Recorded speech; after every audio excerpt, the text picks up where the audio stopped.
supporters that were heartbroken as to what was done to the party by those people who engaged in fraud and deception. And all along, I kept saying to everyone, kept saying to the media, that these people were not the United Democratic Party. They had no basis upon which to make those claims to the legitimacy of October 20th. And I'm very grateful that Justice Hondora saw things our way. We will continue with the rebuilding of the party. I know that PR officer put out a press release yesterday talking about constitution reform, because our constitution needs to be strengthened.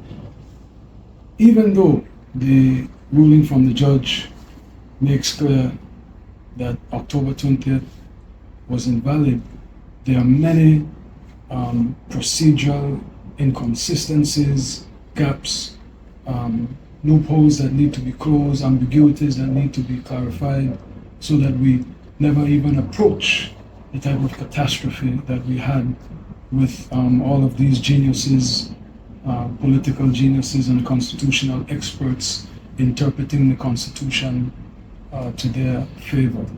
What they did was corrupt, the height of corruption. But this is what I was fighting against for my political career.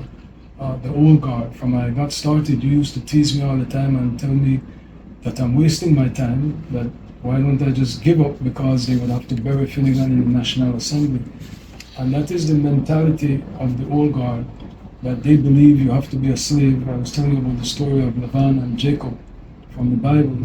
They believe that they could chance you, they could do whatever they want to do because they won. They're winners. And you criticize politicians for it all the time. You say they're just concerned about winning. They're not concerned about implementation of policies, not concerned about any overhaul of systems, nothing, just win. Once we win, that's it. And I reject that. I am maybe naive, but naivety is what has changed societies. You have to have hope, you have to be optimistic. And I believe in justice. I believe in what is right. It's not just who won the election if the election was won under fraud. It's not who won the elections if things don't get better for the Belizean people. And so this is justice. This is a strong rebuke of those people from the old guard, just as we saw with Patrick Farber, when even though he was on tape, he seemed intoxicated, right? Everyone that saw it says that he appears to be intoxicated. There was no breathalyzer, so it is just an allegation for the record. But even if he was not intoxicated, he seemed disheveled, he seemed incoherent. He did not seem as a normal person. And thereafter, even though it was on video of him taunting the police, no respect for security forces, lying that he's a public servant, he's not been sworn in yet.